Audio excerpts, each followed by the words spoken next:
Hi, I'm Greg Hunter. Welcome to USAWatchdog.com. With us once again, one of the most asked for guests on the site, Dr. Jim Willie. He has a Ph.D. in statistics from Carnegie Mellon University. Dr. Jim Willie, thank you for joining us today on USAWatchdog.com. Well, thanks for having me back on. I want to continue your intro here. You also are the publisher of the Hat Trick letter that can be found on goldenjackass.com, and you have been writing a lot about what the future looks like. I've been following you for years, and you've been pretty spot on, and that's what I want to lead off with. I have been getting so many conflicting views and hearing so many conflicting views from we're going to have a collapse in 2012. We didn't. We're going to have a collapse in 2013. I don't know if that's going to happen. Some people say, oh, no, that's not going to happen. Low percent chance, slow burn. Other people say that this is going to go on indefinitely.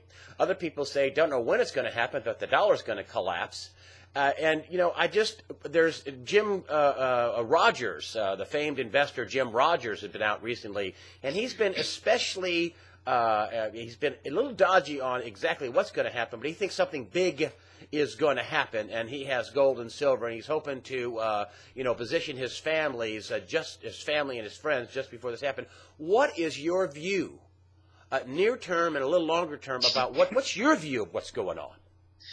Well, I think in very plain terms. In my view, we had a systemic breakdown in 2007, and then we had a visible breakdown in 2008. And then there was the Lehman Brothers. 2007 was the subprime mortgages. And then we had further breakdown in 2010 when Europe started to fracture. Then we got more breakdown in 2011 when QE was announced. Now we got further breakdown in 2013 with the gold market ambushes. So to say when's the breakdown going to happen, I usually have a sassy response to my clients. Where have you been? It's in progress. So what we've got is a lot of breakdowns in progress in a chain reaction leading to a climax. I don't denigrate guys like Rogers at all. Not at all. If he can't identify it, well, join the club. Neither can we. Neither can the best of the forecasters. We're leading to a big event. We got breakdowns in numerous structural elements of the financial system. You just take your pick. I could make a list 10 long. They're all breaking down. We don't know what the actual trigger's going to be, but I mean, I'm pointing to Deutsche Bank. I think Deutsche Bank is possibly going to be the one big bank they cannot control, and that's where you're going to get the big breakdown with contagion hitting numerous Western banks and hitting numerous important markets like sovereign bonds. So we're leading to a climax. We're getting a chain reaction of breakdown events. They're in progress. Jim, I got to give you some credit here. About 3 weeks before Deutsche Bank got downgraded, along with Barclays Bank over in Europe and UK and in Germany, Deutsche Bank, and then Barclays in the UK, you were saying, hey, there are 3 banks that go to bed every night, something to the effect, that they're having a hard time opening their doors in the morning. Extraordinary measures are being done to keep them open, and one of them that you named was Deutsche Bank. And lo and behold, a few weeks later, it was downgraded along with Barclays. So your theme is there could be one big bank that starts this daisy chain of default around the globe. Yeah, and Deutsche Bank is different. Notice that a year ago, Barclays was in trouble legally over LIBOR, but nothing happened. Well, they're very protected in London. Deutsche Bank's different. They may have been protected, but I call it the new sheriff in town. Something big is going on with a higher power, and that higher power enabled them to drain 5,000 tons of gold last March, April, May, and June out of London. 5,000 metric tons. Wow. The same force came down on Deutsche Bank, and they cannot stop what's happening. They're being revealed for financial fraud. This isn't just simple financial fraud. It was fraud for all the debt qualifications to join the European Monetary Union. They hid the Italian debt. They hid, concealed with fraud, the Greek and Italian debt. These are very serious violations. So now some powerful people who don't like the European Union and some powerful people who don't like to see the great protection of the London fortresses, they're going after Deutsche Bank as a weak link. And I think it's going to break it apart. But the most important thing to remember about Deutsche Bank is they're involved in everything. They're involved in all the sovereign bonds. They're involved in the Japanese bonds, UK gilts. They're involved in U.S. treasuries. And now their hands are tied because of prosecution. And I think half of their vice presidents have flipped and are cooperating with Interpol. You cannot man the desks in that environment. So this leads us to the Treasury complex, and you've been banging the drum about that the U.S. Treasury is going to be, losing. They're going to be losing control of the U.S. Treasury bond, and there are a lot of dark forces out there that are wanting to go after these interest rate swaps and are tired of the suppressed interest rates, tired of the money printing that the U.S. is. Hey, we can buy oil and tennis shoes and consumer electronics with our printed money, and there's a lot of forces around the world saying, no, this party is coming to an end. I have two opinions on this, and I don't like to say, hey, look, I'm on both sides, therefore I'm not committing. I'm committing to the out of control, because I firmly believe we're seeing a chain reaction of breakdowns that is historic, that is of magnitudes never seen before on Earth in the modern era. But I'd like to point out the things that are holding it together, keeping it under control. But let's just start off with this live stress test that Bernanke conducted in late May and June. The press calls it the taper talk. Okay, that's fine. But what was it? Well, it was a stress test to find out what in the world would break down and collapse, with absent buyers and falling prices across the world in the major markets. And the answer was everything. Everything. Yeah. So the risk exposure breakdown toward collapse was seen as universal. Now we're seeing the Fed come out and say, well, we don't just have a dual mandate of price inflation and maximum employment, but we must now guard financial stability of the financial systems. Okay, like it wasn't important before? Like maybe what they're doing with QE has destabilized the entire world?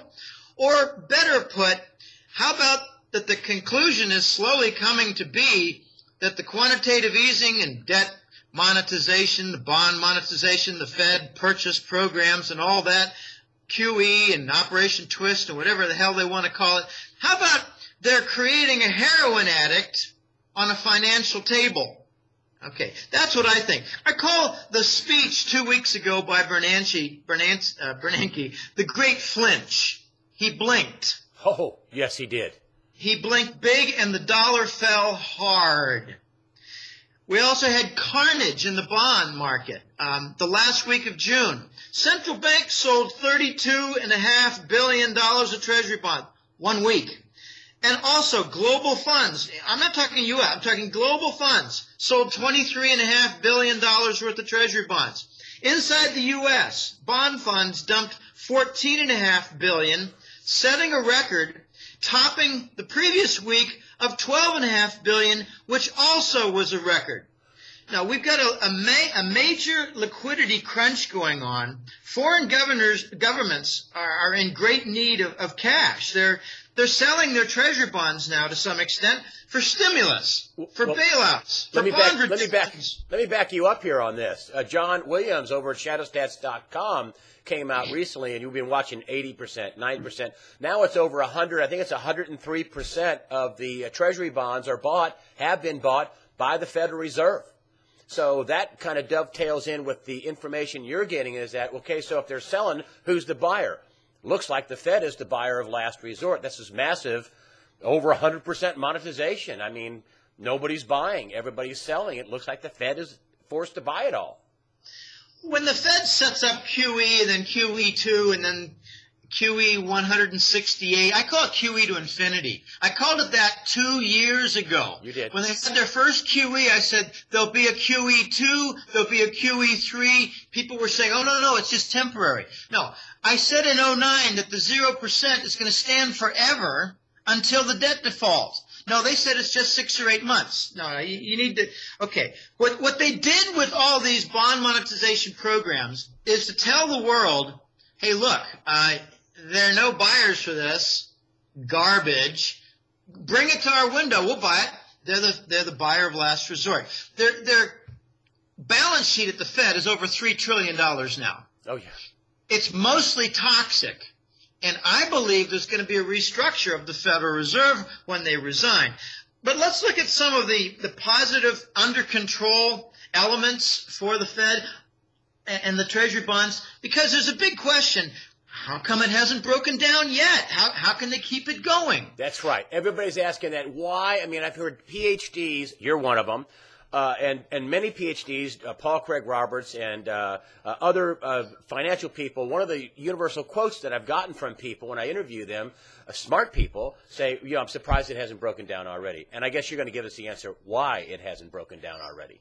It's amazing that some of these so-called PhD experts don't know what's going on. I pregnant pause there. I'm tired of the PhD economists. They're harlots.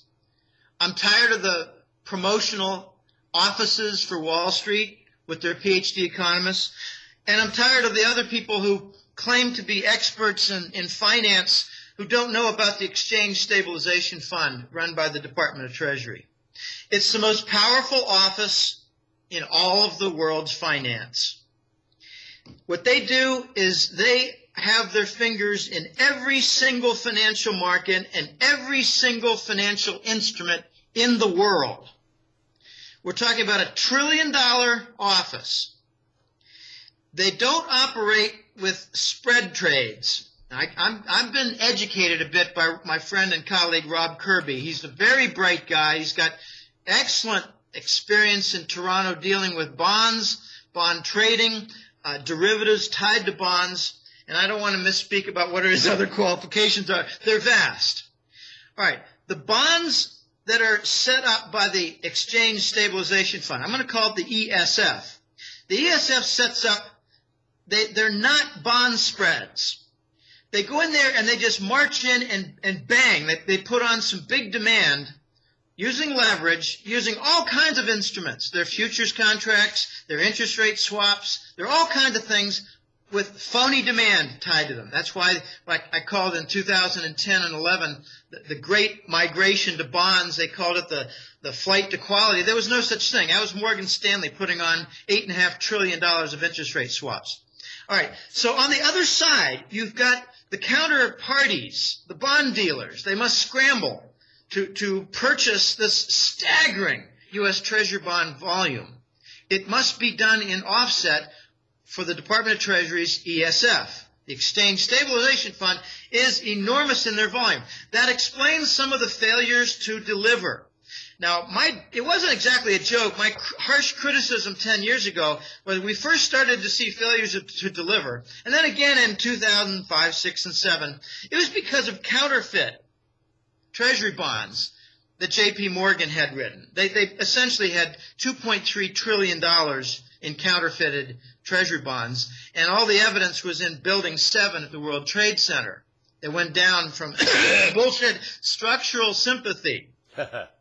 Without any impact. All right, the Fed also relies on interest rate swaps, and Morgan Stanley is their standing harlot on Wall Street to execute them. They've got between 20 to 1 leverage and 50 to 1 leverage. It creates bogus demand. They've also got the forward rate agreements. I believe they're on the OTC, not certain about that, not sure where they are, but they help. The interest rate swaps and the forward rate agreements keep things under control. Not only that, but the Fed, with the Department of Treasury at their side, has the Internal Revenue Service. Don't ever forget the income stream from withholding on salaries. It's the payroll deduction withholdings. You probably have one yourself with your corporation. You pay weekly or monthly or bi-monthly into this. It's a tremendous stream. It works kind of like the mining firms with their stream of the gold and silver output. Well, the Department of Treasury has its income stream with the IRS and their tax funds. So the Fed has got all these different tools with the Treasury at their side, but they can't keep things under control. Notice that a year ago you had the London whale derivative accident. Now, expect another London whale sighting. That was not about Forex derivatives and swaps. No, not at all. They claim that, but if you look at the 2 or 3 months prior to that, you'll see that those sovereign bonds are all doing very well. They were improving. No, it was about interest rate swaps because of the quickly moving Treasury bond yields, like for the 10-year. So how is it going to get out of control, and what's it going to look like to the guy on the street? Because you're saying that there are multiple breakdowns going on. One of them is got to be city of Detroit. That's the canary in the coal mine that's lying on the floor dead. $9 billion in underfunded pensions. So what is the out of control going to look like? They're going to lose control. They've been keeping a lid on it. You just explained how with interest rate swaps and all this phony demand for the Treasury Department. How are they going to get out of control? Okay. As preface, let me just finish off with a conclusion. I'm 30% in the camp of things under control, but I'm 70% in the camp, that's 2 for 1, that it's out of control. They're on QE to infinity. Why did they announce a QE3? Because nothing improved from QE, QE1, and Operation Twist. They call it stimulus, but it's not. That's the dirty secret that these clownish, idiotic PhD economists cannot grasp. They call it stimulus because it's 0%. In the past, it was stimulus because American corporations could go out, use the cheap money, do some capital investment, buy some equipment, buy a building, open up shop, hire people, but now they don't do that because China is on the scene. So the QE is a breakdown symptom. It's a collapse symptom. And now with this live stress test that proved that the whole system would collapse on 20 fronts, you name it, the Indian stock market, you name it, doesn't matter. They all fell apart. So now they've got political permission to do QE forever. That's not a sign of being under control. And what it points out is that whatever unintended consequence came or comes from QE will be exacerbated, and that is capital destruction. Again, what the clownish, idiotic PhD economists have overlooked.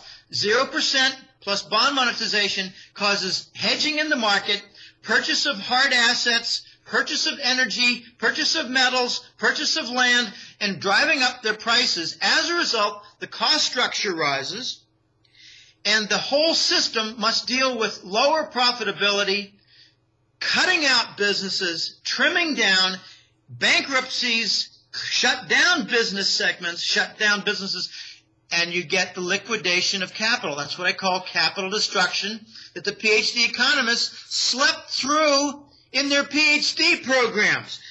The out of control has 3 very big elements. The big banks now for 3 years have been taking advantage of a very big treasury bond carry trade. They borrow 0%, they buy the long bonds 10 and 30 years, and they put on futures contracts. More false demand.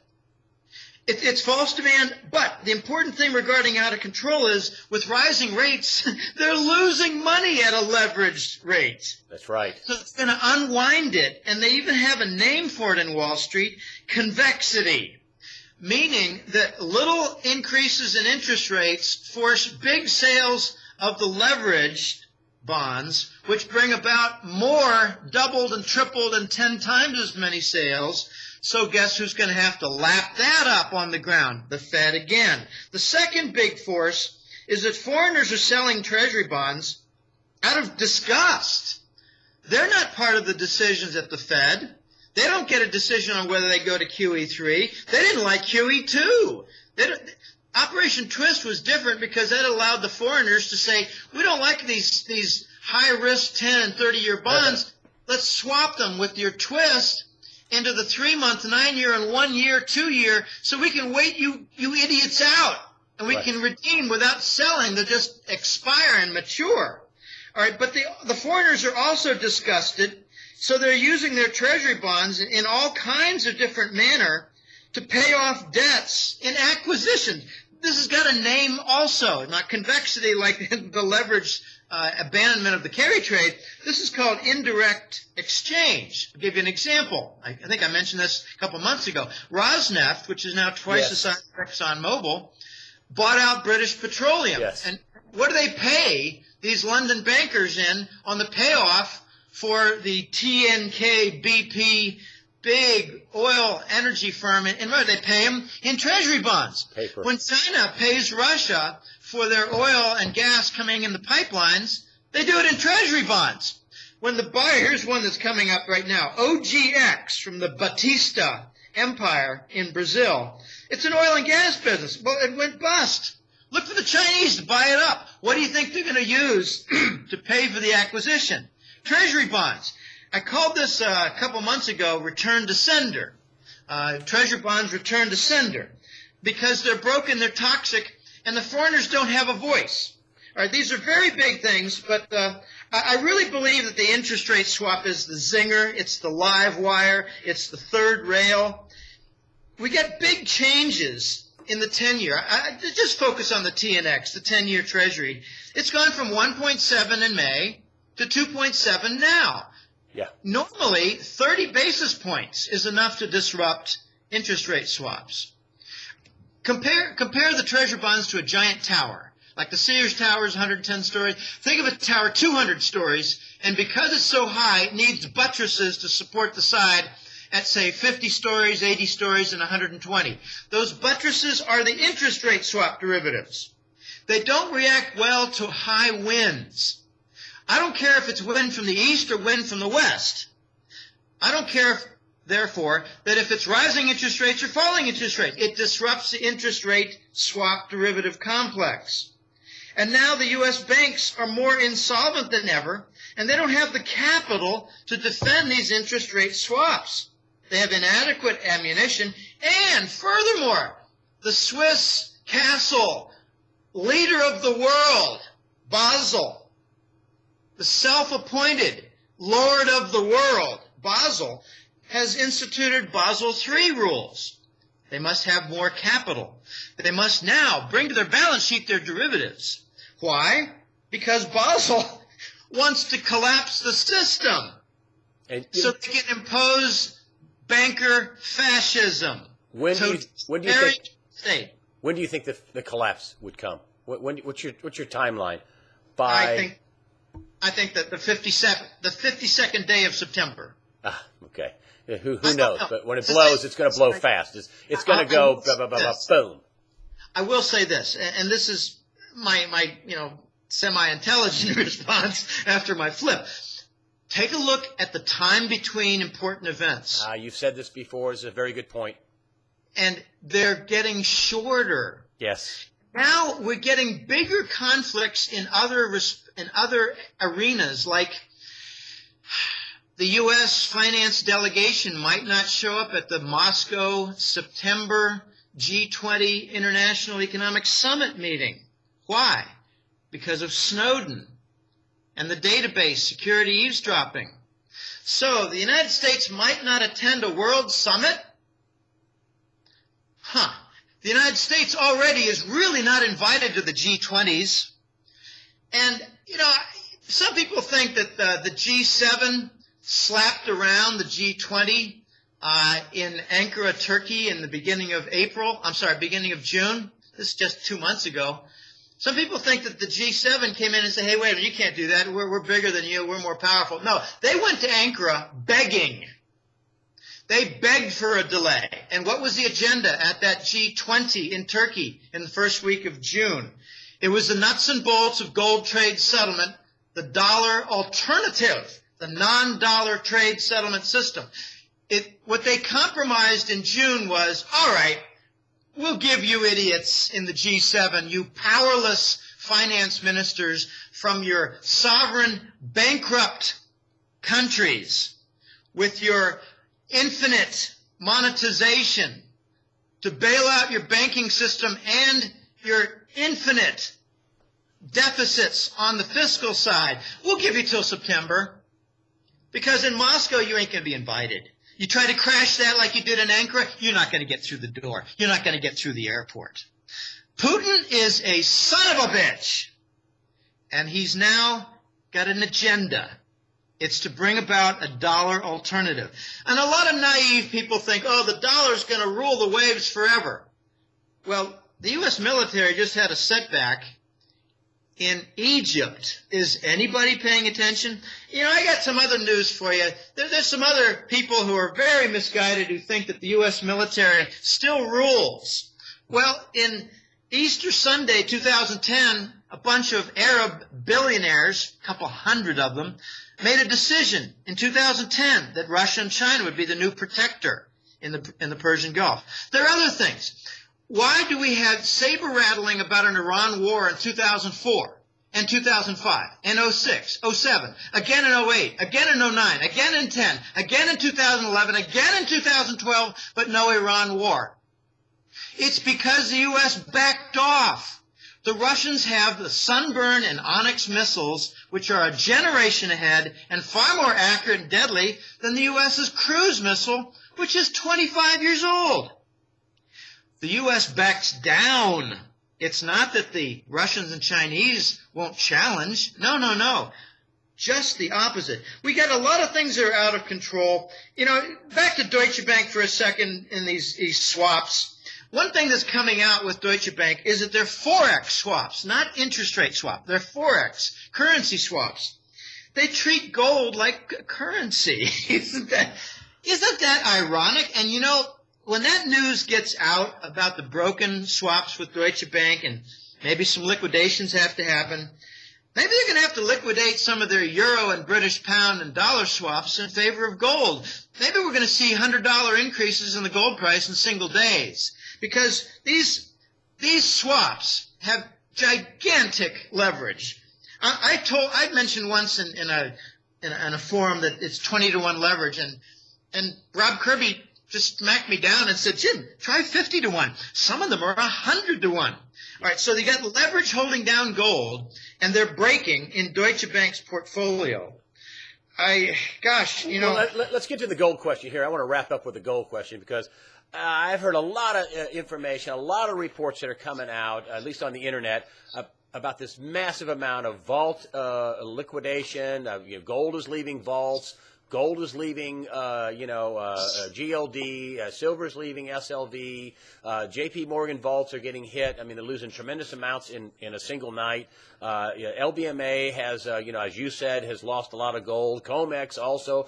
When are we going to get this failure to deliver? Or maybe I better put, I don't want to give you a specific date, is a failure to deliver, is a force majeure, we cannot or will not deliver physical silver or gold. When is that coming? Well, I think it's already happening. Same answer. And it happened in April. In fact, it first happened with the MF Global incident I think it was right around December 1st of 2011. They didn't want to have a default because that was the next morning, a default. So they stole MF Global accounts. They didn't make the delivery for those silver. J.P. Morgan took the delivery for the silver. So we're seeing disguised defaults already. April was another gold default. ABN AMRO came out in late March and said we're not going to honor gold account redemptions. 2 weeks later, London has the ambush because they were facing a default. Why do we have the Mali war announced in northern Africa? It's because they can't meet the demand for repatriation. They already failed to deliver the German official account, the allocated account. So they need a war in 7 years. That's exactly what the gold output is in Mali to meet the 350 tons for Germany.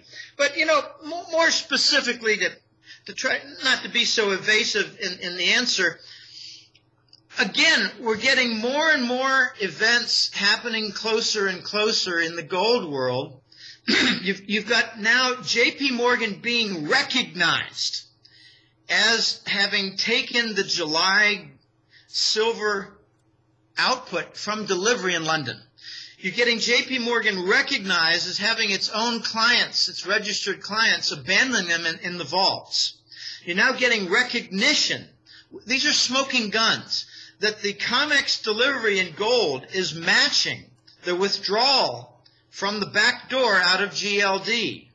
You're getting high correlations of over 80% between the GLD withdrawals and the Shanghai premium paid in gold. They're rating GLD to cover COMEX deliveries and to deliver in Shanghai.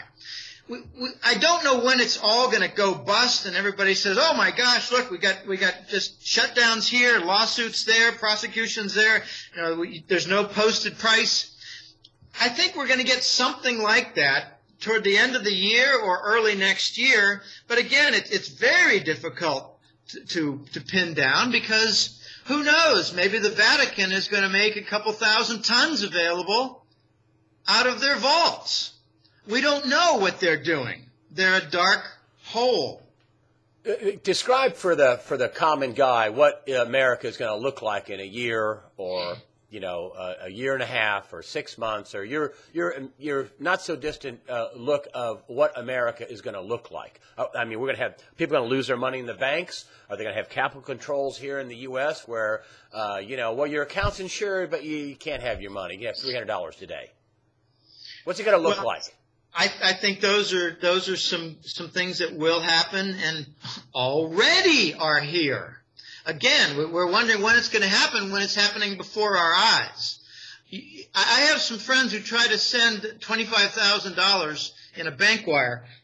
They got to go through a month of paperwork to prove that it's not pre-tax money, to prove it's not for arms deals, to prove that it's not from narco deals. And these are requirements and paperwork inside the United States. They're forcing delays. And delay is a type of capital control. All right, to get to a main point about the future in the United States economy and the look. The dollar is losing its global reserve status. Now, clown economists in the United States and clown guests on radio shows can say the dollar's going to rule the waves for another 20 years.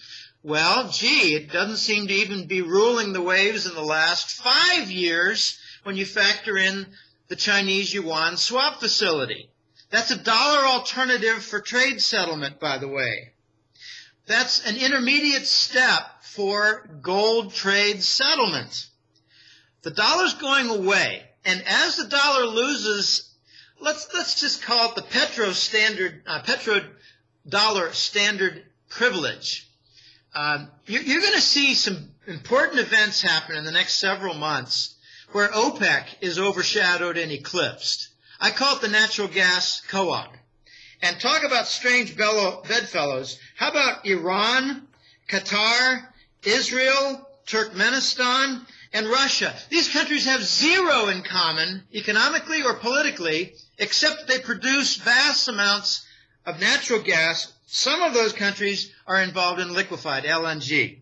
All right, so you've got this new force that's going to be the powerful entity behind the pipeline build-out. The United States can't even control the Iran-Pakistan pipeline. The Chinese came in and funded that, and they're going to fund an extension to China. All right, so all these different things are happening. I think the petrodollar is going to fade away. Let's face it, King Abdullah is clinically dead. It's now in the news. He's clinically dead. He didn't come out of a back surgery from about 3 months ago. So all these different things are happening, and it's going to lead to the dollar not having its privilege anymore. And that's going to lead to big inflation. When you don't have the dollar being accepted in trade, it means the dollar is going to have to compete. And the U.S. dollar cannot compete because it's got third world finance data behind it. Its fundamentals look horrible.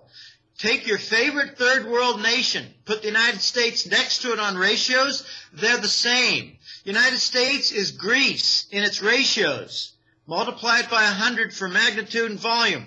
So the United States, which is roughly, let's just say it's 50% imported for supply, if you get a 30% devaluation of the dollar, you suddenly got a 15% inflation surge for prices. Yeah. Not only that, but you've got all these different capital controls and interference and regulatory obstacles, and you've got these forced markets where Wall Street holds prices down for our economic benefit. The benefit will have a backlash of shortage. So in the future, I don't know whether it's a year or 2 years, but it's coming. I mean, I remember, 9 years ago, the world looked quite differently when I started this newsletter. Well, 9 years from now, I'm not going to have a newsletter, and the United States is not going to look anything like what it does now.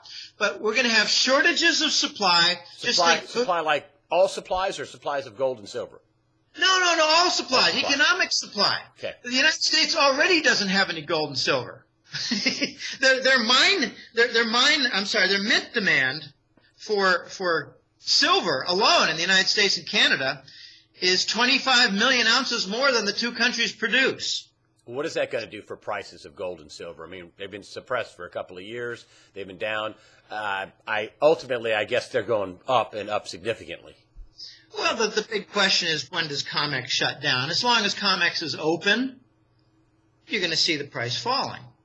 But that's not the real story. The real story has to do with what true price is. True price is what the market determines from an equilibrium. We don't have any equilibrium with gold and silver. We don't have that supply meets demand. We don't have that demand clears supply. We have shortages. I think that in the United States we're going to see tremendous shortages across the board, including gold and silver. Just think food and gasoline, that's where the riots are going to occur. We're going to have rising prices, and that's where you're going to see more public outcry, because they're going to want to see that their pensions or their welfare increases. They're going to want wage demand increases. It's just not going to happen. And that's where you're going to see a lot of the out-of-control chaos and the government stepping in to restore order. And that's why the Homeland Security is locking down all the ammunition and, making it very difficult to purchase weapons. We're going to see in the gold and silver market a turnaround, but I really don't think it's going to happen until it's rather obvious to the whole Western world that the COMEX has no gold, so it's going to lose its trading volume. And then it gets ignored. And London ditto. Think of London as not only a trading center, but it's also a big warehouse for the COMEX. The United States is much bigger than England, but London is a giant financial center with huge warehouses. Okay, when the contracts just become irrelevant in the COMEX, that's when you're going to start seeing real demand determine what the price is, because the premiums are going to go out of sight. I think in a couple of years we're going to see $3,000 gold. In a couple of years we're going to see $100 silver. And when the new trade settlement system comes in with a gold structure behind it, and again, the yuan swap facility is weaning the world off the dollar bottle like a baby. The dollar's going to go away for trade. It's already down tremendously. If you look at the volume of international trade settled in dollars, it's down like 20% in the last several years. The euro is important, but the biggest blow that the United States delivered to itself, people say they shot themselves in the foot with the Iran sanctions. No, they shot themselves in the chest. They shot themselves near the heart. And they're bleeding on the ground from the Iran sanctions, because what it did is it accelerated the entire movement to find a dollar alternative in trade. And that has been in progress with the G20. And look to see who's controlling the G20 now. It's China with Russia at their side. The United States cannot push them off the stage because the Russian and Chinese militaries, hey, we can say that we're superior in all these different ways. Russia made a decision in the late 90s. They cannot attain military superiority across the spectrum. So they decided to create one weapon and develop it. And it was the Sunburn missile and the Onyx next generation to it that eclipsed the cruise missile and puts at risk the entire U.S. naval fleet. There's no war in Iran because the United States does not want to lose their fleet in the Mediterranean and Persian Gulf in the first 30 minutes. So the United States dollar is going away. Gold is coming in. Gold trade settlement is going to be the norm. And notice the change. The final point. Notice the change in the name. 2 months ago, they called it the BRICS Development Fund. It was going to fund infrastructure projects like the Nairobi Railroad. They're very smart. They didn't want to call it the Gold Trade Central Bank. But now there's a new name. They don't call it the BRICS Development Fund anymore. They call it the BRICS Bank. Gee, that's because it's got $200 billion in it now. And later it's going to be the processing plant for emerging markets discharging their treasury bonds, converting them to gold. And this BRICS Bank is going to be the recognized central bank for alternative trade settlement. You don't want to settle in the dollar? Use our bank. We can sell you gold trade notes for letters of credit backed by gold. We're getting back to the gold standard. It's going to happen through trade, and how it bypasses the U.S. and the West and the British, the Anglo bankers, is that the gold trade settlement is not going to be based in banks. It's not going to be based in Forex. No currency, no SWIFT code. It's going to be based in gold trade settlement with Turkey as an intermediary and a gold trade central bank with gold trade notes as letters of credit. That does not bode well for the United States, where the shortages and the price inflation is going to drive people out of their minds. Dr. Jim Willie, he is the publisher of the Hat Trick Letter. You can find it on goldenjackass.com. For anybody that wanted to hear a long interview and really get into your head, and I love this. I'm not chiding you. I love this. You're a smart guy. Anybody who wanted a long interview about what's going on, you have done it, sir. Thank you so much for being on USAWatchdog.com. Always a pleasure, Greg. Thank you.